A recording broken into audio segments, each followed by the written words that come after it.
Welcome to Whisperwood Stories. Today, we read 4 stories from r/creepyencounters. Let's begin.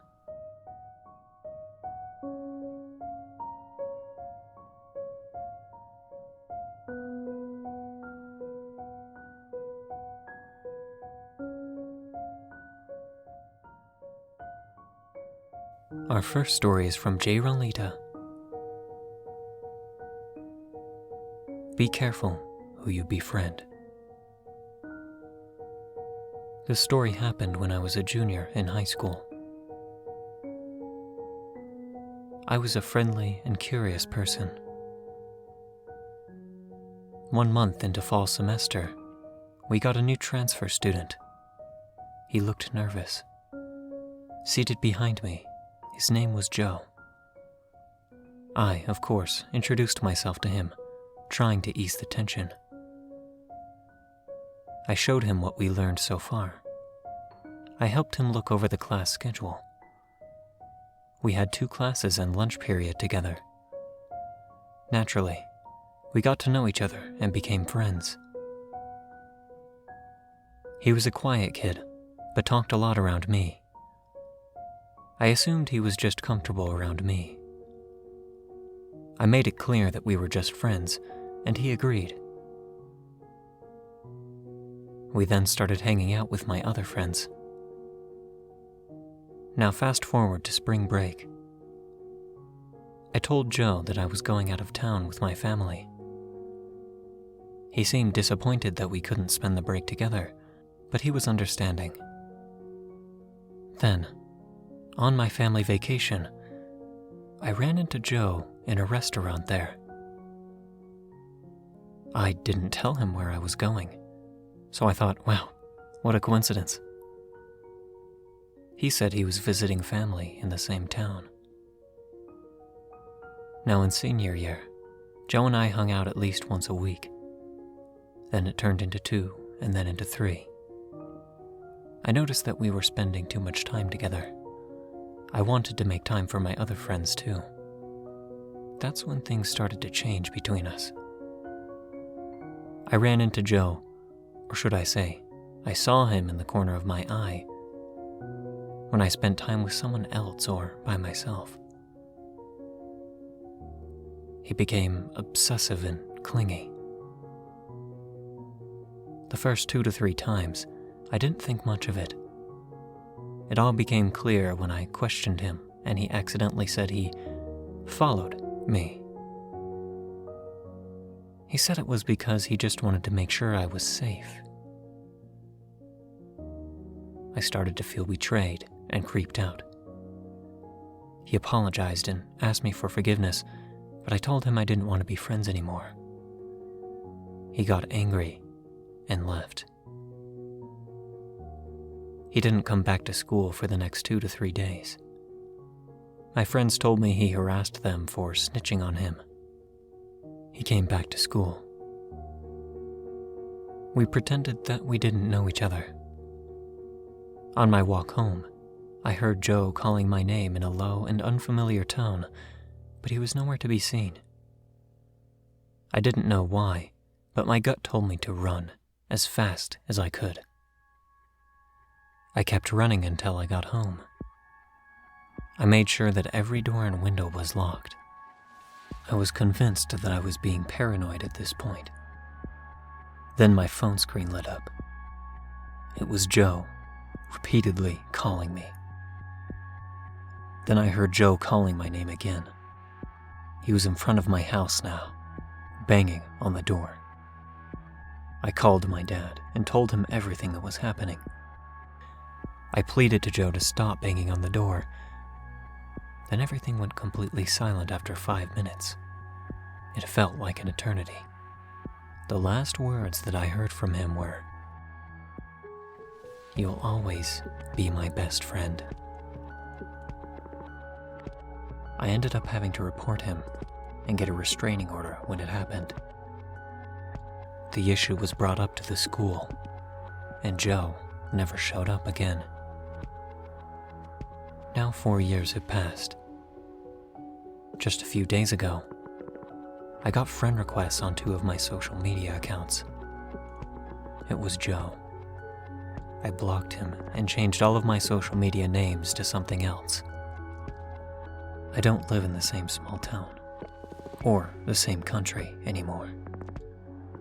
I'm on the other side of the world now, though I still can't help but feel like the scared 18-year-old again. I'm not the friendly person I once was. I've become much more cautious around other people.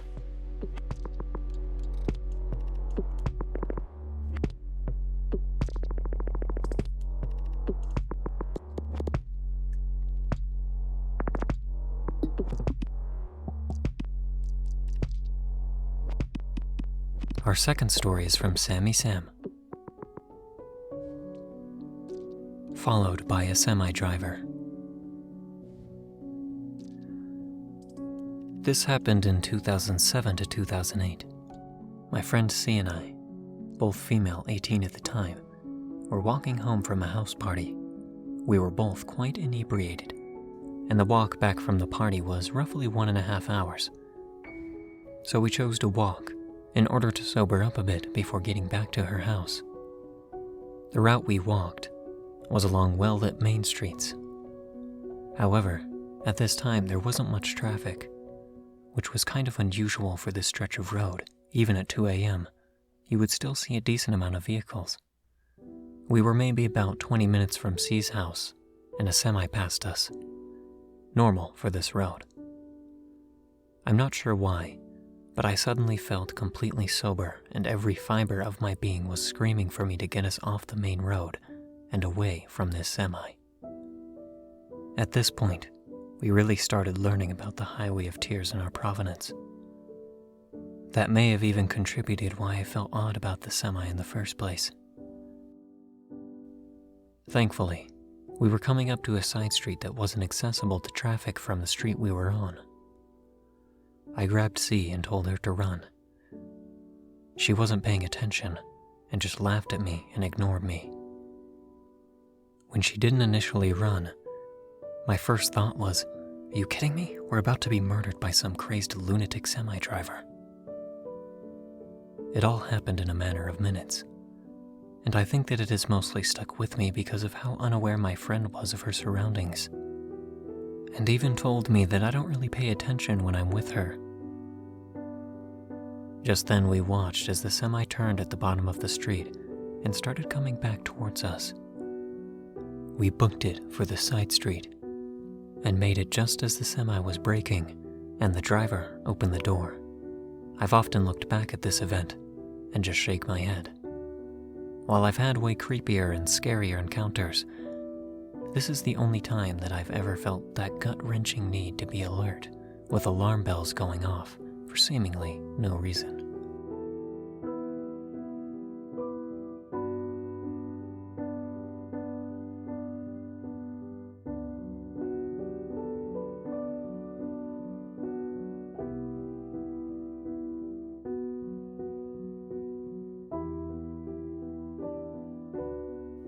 Our third story is from Wicked. Almost snatched off the front yard. When I was around 7 or 8 years old, I had a best friend that lived right around the block from me. We grew up in a quiet suburban town where you didn't really hear about crime all that much. My friend, let's call her B, lived in a house on a corner with a pretty large front yard and a little garden area with rocks closer to the sidewalk end of her yard. We often liked to sit on the rocks and talk about whatever kids that age talk about. I remember it being dusk on a warm summer night. We were so distracted by our conversation, neither of us initially noticed that the same car drove by multiple times. Mind you, our road was a quiet side street, so it would be a bit odd for a car to be driving around in circles. The only reason we noticed this final time was because they actually pulled over in the street right in front of us. Initially, I remember thinking that they needed directions. Dumb in hindsight, because who would ask kids for directions? But it wasn't until we saw both of their car doors swing open that the gravity of the situation began to sink in.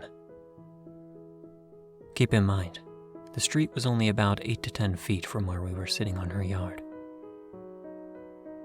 Both individuals seemed to be men, with hoods up. The passenger immediately lunged at us, saying nothing. My friend screamed and ran towards the front door. I, in total shock, was a bit slower to react. I noticed that he also held something reflective in his right hand, most likely a knife looking back. He actually did almost grab me, but I made a run for it just in time to catch up to my friend at the front door. Now, here's the creepiest part. For whatever reason, B's family locked the door. She had an older sister that accidentally locked it without realizing we were playing outside. I vividly remember banging on the door and screaming, tears streaming down my face. The men did not chase us to the door, but they didn't leave yet either. I remember looking over my shoulder and seeing them smirking and standing near their car. It felt like they were waiting to see if we were home alone. A moment later, that felt like an eternity, my friend's mom swung open the door and both men jumped into their car and peeled out. There were actually tire marks on the road from how ferociously they whipped around and sped off. B's mom, who also saw the car peel out, was extremely upset and immediately called the police.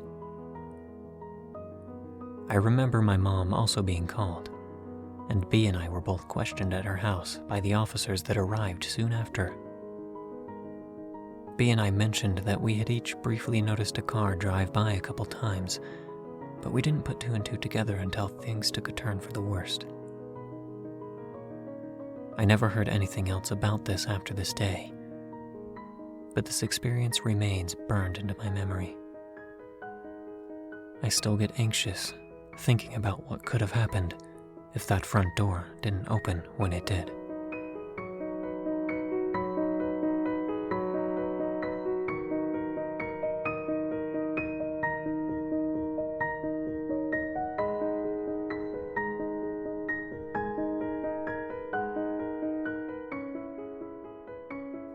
Our last story is from American writer.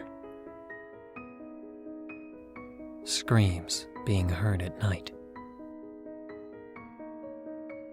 This is an old family scary story, one that has been told many times during those camping fires, which is said to be true.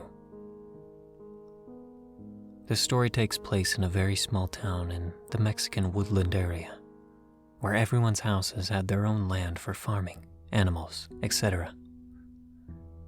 Back before the 1950s, a relative had suddenly and mysteriously passed away, and this shocked the family, since it was so unexpected. This person showed zero signs of ever being sick. So, the next day, they had the funeral and buried him in the backyard. Something about the houses in my family's town is that since they had the old-fashioned outhouses, similar to a porta-potty, these outhouses would not be connected to the house. You would have to walk at least 20 to 40 meters away from the house to use them. Late into the evening, the same day as the funeral, my mom's great aunt, who was a little girl at the time, needed to use the restroom, so she walked herself to use it. And as she was walking near where they buried her uncle, she heard pounding and screaming coming from somewhere unknown. If you don't know about Mexican folklore, there is a legend of La Llorona, the crying lady, which everyone is desperately afraid of. My mom's great aunt, upon hearing this, ran back inside the house and woke up her mom and dad. They brushed her off and told her to go back to sleep. As she was trying to fall back asleep, her mind kept on playing tricks on her as she kept on hearing the screams and pounding. Later that same night, she needed to use the restroom again, but she was too traumatized to go alone. So she woke up her oldest sibling to help walk with her. They had no issue with this, and they both made their way to the restroom. As she was using it, they began to hear the cries once again, and they both bolted back to the house and woke up their parents. They were angry at first, but since it was the oldest sibling who was hearing the cries as well, the mom and dad felt as if they need to know what's going on. The dad goes to his brother's house down the lane and wakes him up. The both of them go grab shovels and begin to dig where they buried their recently deceased family member. It took quite a while until they were able to dig where the coffin was. As they opened the coffin, they saw that he was laying on his stomach. The dad and his brother quickly turned the body over, and they all screamed at what they saw. They saw their relative covered in blood, claw marks all over his face, his neck, his arms. All along the coffin walls they saw pounding and claw marks. It haunted my family knowing that they buried him alive. He was now for sure dead, most likely due to either a heart attack or lack of oxygen. My family doesn't know why he appeared to be dead when they first buried him, most likely due to the sickness where someone appeared to be dead, but in reality, they were in a deeper sleep, a coma-like state.